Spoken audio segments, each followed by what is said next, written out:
I grew up next to an elevated expressway, I-94. Friends that came for sleepovers couldn't fall asleep because of its noise. I, on the other hand, became so used to the hum, rumble, and buckling splatters of sound, I couldn't fall asleep at someone else's house.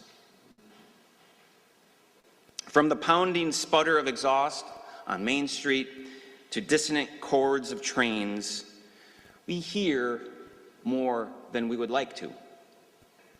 With so much to take in and so much to listen to, how deeply do we actually hear one another? Do we actually, in all the clamor of everyday life, how well do we hear ourselves?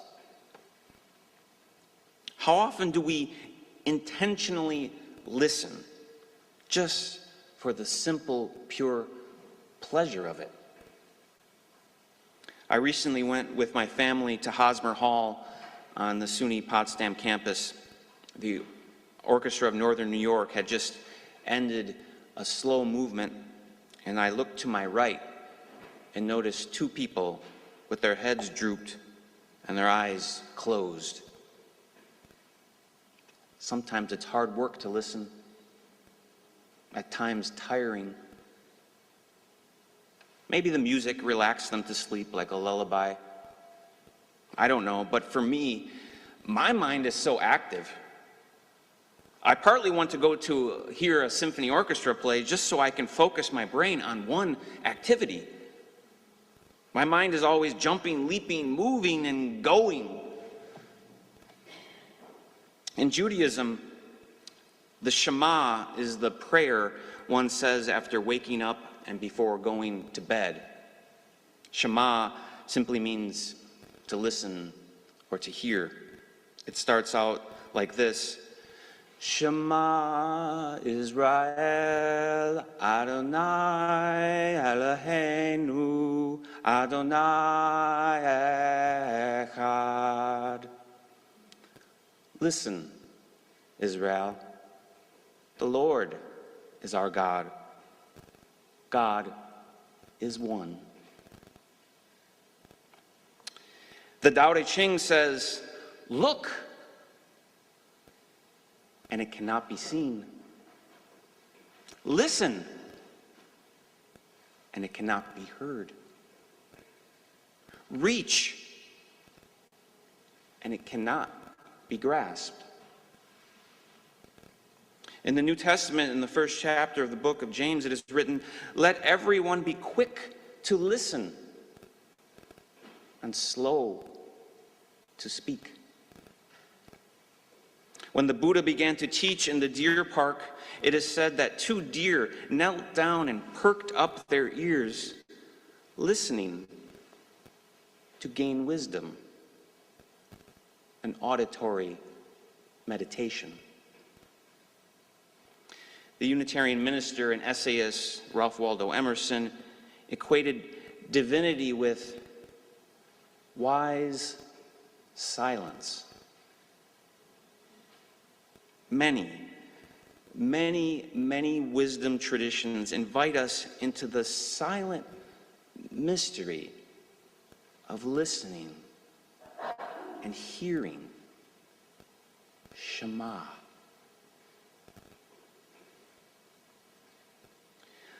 I learned the art of listening from good ministers. It was a formal process to meet with the Reverend Dr. Drew Kennedy, now a minister emeritus of the First Unitarian Society of Milwaukee. I had to make an appointment several weeks out, and then I had to check in with the administrator once I arrived in the building, and I was led into his office, and he came out from behind his desk and invited me to sit down with him at a table. James, what is on your mind? He inquired, and he paused with his mouth deliberately closed. As he waited for me to speak in that moment, I felt open to sharing. We all need good listeners in our lives. A circle of close friends, a minister, a therapist, partners and spouses. Many of us process our thoughts and feelings by talking about them. Sometimes being listened to is indeed all the cure we need. It's what makes the ritual of going to a good doctor effective. They enter in their white vestments and stole-like stethoscope around their necks. You describe to them your ailments, and they listen. They listen. You are heard and healed. Now, I'm not a terribly gifted listener. It doesn't come naturally to me. It takes practice. It's an internal battle. My own monkey mind is constantly judging, critiquing, planning, hearing, but not quite soaking up what has been said. Not feeling the pain in the words or the joy in the music. Instead of listening to the concert, I might think about what smart-sounding critique can I offer up to friends after. Sometimes it takes me a day or two to process the depth of what someone has shared with me because I was not fully focused and in the moment. We cannot truly listen to someone if we have not taken the time to truly hear ourselves. Listening is a practice. The more we truly listen to everyone and everything, the more we are set free from ego. If we truly listen, we realize how big the universe is, how the world is going on out there without me, and how it will keep on going on without me.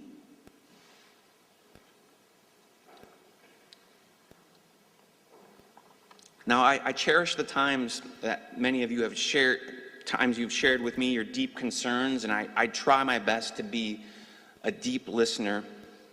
And I sometimes wish I had answers or solutions. Sometimes when I'm trying to listen, I know I don't really have my own life figured out. Who am I to be entrusted with these life-changing decisions and events? But all it takes is an average person with an ordinary mind to have a listening presence. I recently heard a good bit of wisdom. If someone is sharing something important with you, ask them what they are looking for. Is it a listening presence, a solution, feedback? It's a good question to ask. Amidst all the distractions, clamoring away, claiming our attention, we need practices that restore and remind us to listen. We need Shema. We need the mystery of the Tao and meditation. And if you really think about it, meditation is really very simple. It's simple when we simplify things. There are not many secrets to it. Meditation is the practice of moving our minds from talking to listening. What is true for the outward is true for the inward. We can't truly listen to others if we can't listen to ourselves. It's a two-way road of spiritual truth. To truly love our neighbor as ourselves, we have to love ourselves. To truly accept someone as they are, we have to accept ourselves as we are. To truly hear others, we need to listen to ourselves. One simple way to make the world a better place is to become better listeners.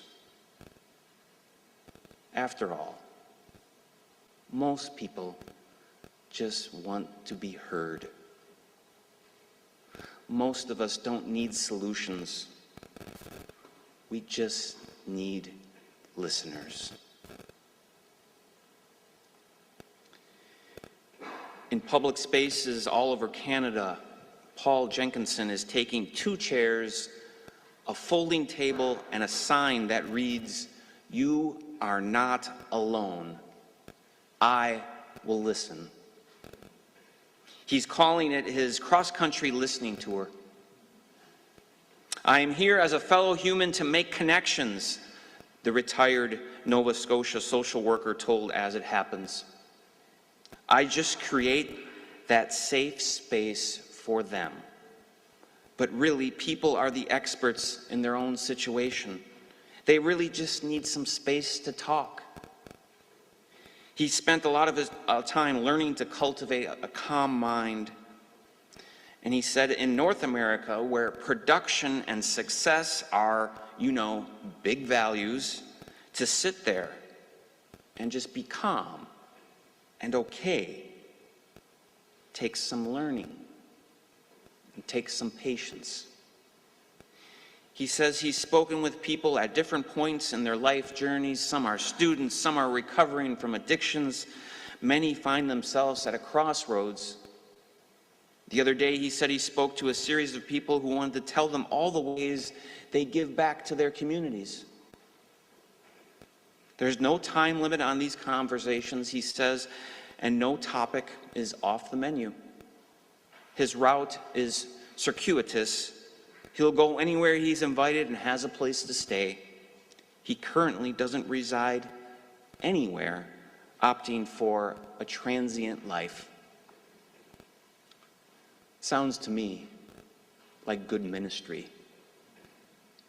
A holy man, a wondering holy man, serving humanity by simple, deep listening.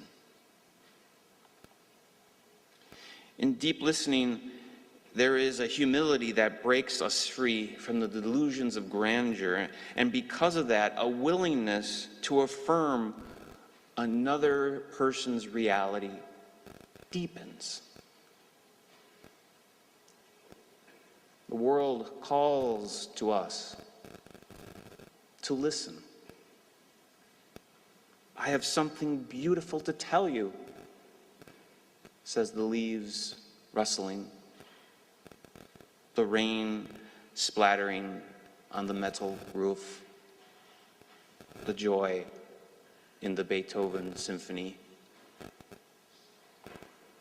Let us not make listening rare or let it put us to sleep. May it instead awaken in us a greater reality. To truly listen and be present to someone is a gift beyond all gifts. It is a special privilege to be entrusted with someone's pain and vulnerability. We are truly in a holy place when we listen with a loving mind.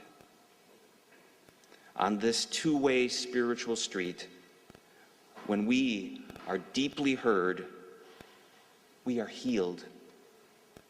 And as we deeply listen, we too are also healed. May the wise silence of our listening widen into deeper attention and a purer, simpler love. So may it be, and amen.